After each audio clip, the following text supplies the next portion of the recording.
नमस्कार दोस्तों। देखिए, टारसन प्रोडक्ट्स की बात करने वाला हूँ यहाँ पे। कंपनी के रिजल्ट को डिस्कस करेंगे और थोड़ा सा स्टॉक प्राइस देखेंगे कि कैसा रिएक्शन हमें देखने को मिल रहा है। इनफैक्ट अगर बात करें तो देखिए, कंपनी काफ़ी स्ट्रॉन्ग थी, लेकिन जब से इसकी लिस्टिंग हुई है इसके नंबर्स नहीं स्ट्रॉन्ग आए हैं। ठीक है, कंपनी के फंडामेंटल्स अच्छे थे। कंपनी जिस सेक्टर में काम करती है, बेसिकली जो ग्लासवेयर होता है लैब में यूज़ करते हैं आप, जैसे यहाँ पे टेस्ट ट्यूब हो गए, बीकर्स हो गए, तो ये प्लास्टिक में ये इनका मैन्युफैक्चर करते हैं टारसन प्रोडक्ट्स। तो एक ऐसा सेक्टर था जो कि कोविड के बाद से काफ़ी यहाँ पे, जब कोविड में टेस्ट बढ़ रहे थे तो काफ़ी फोकस में आया था, लेकिन स्टॉक ठंडा ही है। ठीक है, वहाँ से रिटर्न नहीं जनरेट किया है। डिविडेंड देखिए 2 रुपये का कंपनी देगी यहाँ पे डिविडेंड। अब आते हैं रिजल्ट पे। देखिए, कंसोलिडेटेड बेसिस पे नंबर नहीं देखने वाले हैं, स्टैंड अलोन देख रहे हैं कि कंपनी का जो मेन बिजनेस है वो कैसा कर रहा है, और कंसोलिडेटेड बेसिस पे इन्होंने पिछले साल का नंबर दिया भी नहीं है। ठीक है, तो यहाँ पे देखते हैं। चलिए, टोटल इनकम अगर बात करें तो 92.5 करोड़ का इनकम है। पिछले क्वार्टर में 65 करोड़ था और एक साल पहले 84 करोड़ था। तो ईयर ऑन ईयर कंपैरिजन पे पता चल रहा है कि यहाँ पे 8.5 करोड़ का जंप है रेवेन्यू में, जो कि इंडिकेट कर रहा है 10% की ग्रोथ है रेवेन्यू में। ठीक है, आगे बढ़ते हैं। तो यहाँ पे एक्सपेंसेस देखते हैं एक बार। तो मटेरियल कॉस्टिंग का एक्सपेंस अगर हम देखें तो ऑलमोस्ट यहाँ पे कम हुआ है, लगभग 25 करोड़ कम हुआ है। पिछले साल काफ़ी इनके लिए महंगाई थी, लेकिन अब कम हुआ है, जिसकी वजह से इनफैक्ट जो टोटल एक्सपेंसेस पे फ़र्क नहीं पड़ा है, टोटल एक्सपेंस पे फ़र्क नहीं पड़ा है, क्योंकि अदर एक्सपेंसेस का पोर्शन बढ़ गया है। इसके अलावा डिप्रिसिएशन एंड अमोर्टाइजेशन तो ये हमेशा बढ़ता ही रहता है, ये देख सकते हैं।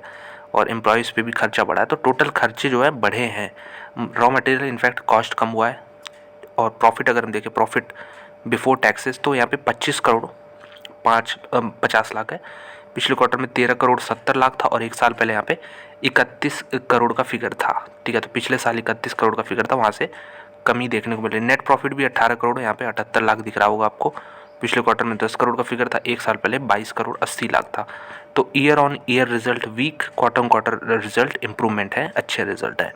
ईपीएस आपको ये चीज़ इंडिकेट कर देगा। 4.29 से ईपीएस घट के 3.59 आ चुका है। लेकिन इम्प्रूवमेंट की बात ये है कि पिछले क्वार्टर में 1.89 था।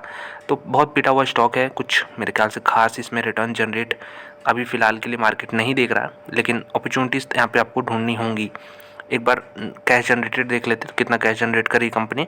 और ऑलमोस्ट 105 करोड़ रुपया यहाँ पे इन्होंने इस साल में निकाला है, जो कि पिछले साल यहाँ पे 76 करोड़ था।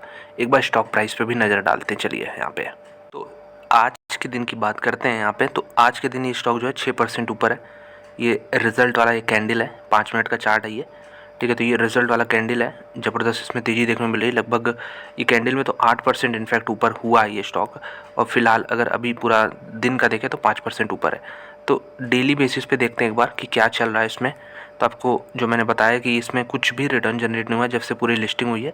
इधर कहीं लिस्टिंग के समय बहुत क्रेज़ था इसमें भी, 2021-22 में जितने IPO आ रहे थे क्रेज़ था। उसका जब क्रेज़ होने से क्या फ़ायदा, कंपनी अगर हायर वैल्यूएशन पे ला रही है और उसको जस्टिफाई करने के लिए जो ग्रोथ है यहाँ पे वो अर्निंग्स में नहीं दिख रहा है, तो वो नहीं सस्टेन करता। वही चीज़ यहाँ भी देखने को मिला।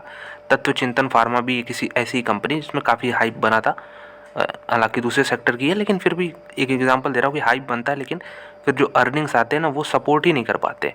अगर कोई कंपनी 40, 45, 50 के पी पे ट्रेड करती है तो उसके लिए अर्निंग्स भी अच्छे होने चाहिए, लेकिन अर्निंग्स कंपनी के अच्छे नहीं आए। कंटिन्यूसली जो है डाउन ट्रेंड में ये पड़ा रहा। अभी देख सकते हैं कुछ दिन पहले यहाँ पे अप्रैल में इसने लो बनाया 400 के नीचे, 395 के ऑलमोस्ट। अभी 440 पे, तो बहुत ज़्यादा रिकवरी भी नहीं हुई है। और अगर आप इसको मान सकते हैं एक बेस, तो इसको समझ जाइए कि 395 400 वाला लेवल एक बेस की तरह काम कर सकता है। अगर इसको ब्रेक करता है तो फिर ऐसी टेरिटरी में ये चला जाएगा जहाँ पे फिर कभी दोबारा नहीं गया है। तो फिर उसमें कमेंट कर पाना मुश्किल होगा कि कहाँ तक जाएगा, 400 के नीचे, 395 के नीचे। तो फिलहाल के लिए जो पिछला लो है यही आप यहाँ पे सपोर्ट मान के चलिए। और ऊपर में कहाँ तक जा सकता है, तो ऊपर में भी एक ट्रेंड लाइन आप यहाँ पे ऐसे तैयार कर सकते हैं। इसको अगर इसने ब्रेकआउट दे दिया, इधर कहीं ब्रेकआउट दे दिया, ठीक है, 450 के ऊपर, तो ये और भी यहाँ पे ब्लास्ट हो सकता है। और मेरे ख्याल से ये जो पिछला हाई था अराउंड, ये देखें तो 571 यहाँ तक आ सकता है। तो बहुत सारे इफ्स एंड बट्स हैं यहाँ पे। कंपनी के रिज़ल्ट को भी फॉलो करना होगा, आगे चल के कैसे रिज़ल्ट रहते हैं। फ़िलहाल मेरे ख्याल से इसमें आप इग्नोर करिए, ठीक है, क्योंकि इससे अच्छी अच्छी कंपनीज़ हैं।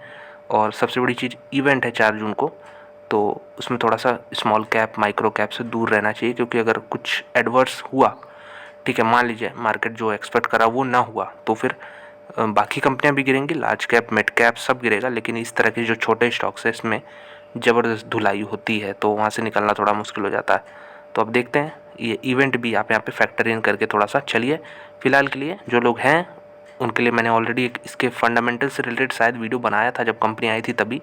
फंडामेंटल्स में कोई दिक्कत नहीं है, हाँ दिक्कत सिर्फ यही है कि कंपनी ग्रोथ कहाँ से लाएगी अभी आगे चल के। तो ग्रोथ लाएगी तो आपको यहाँ पे रिटर्न मिलेगा। एक बार देख लेते हैं इसमें इन्वेस्टर्स जो एनालिस्ट हैं वो कितना टारगेट रख रहे हैं। तो इनके टारगेट्स काफ़ी एग्रेसिव, 695 का टारगेट, और सबसे बड़ा टारगेट देखिए 770 का है, और सबसे छोटा टारगेट 625 का है।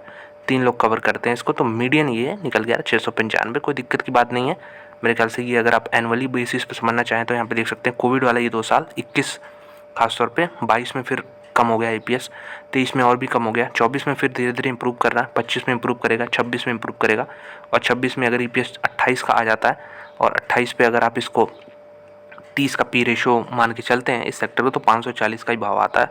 और 40 का चलते हैं तो यहाँ पे अगर हम इसको 28 × 40 कर दें तो यहाँ पे आपको दिख जाएगा कि ये जो है और भी बड़े टारगेट्स यहाँ पे निकल के आएंगे। यहाँ पे देखिए 1120 मैंने कैलकुलेट किया, अभी इधर एरर हुआ था, 540 ने 840 होगा, 30 के P पे 840 का भाव निकल के आ सकता है। और 28 का यहाँ पे अगर देखें 28 के EPS पे 40 का P देखें तो 1120 का टारगेट निकल के आ रहा है। तो ये दोनों टारगेट दिमाग में थोड़ा सा रख सकते हैं। अगर ये 28 का EPS आया तो ठीक है, ये मैं कैलकुलेट कर रहा हूँ इसी बेसिस पे कि 28 का EPS आएगा 2026 में, तो जाके इतना वैल्यूशन अगर मिला, 30 का मिला मान लीजिए, तो 840 निकल के आएगा। 40 का वैल्यूशन दे रही है मार्केट इसको, तो 1120 आएगा।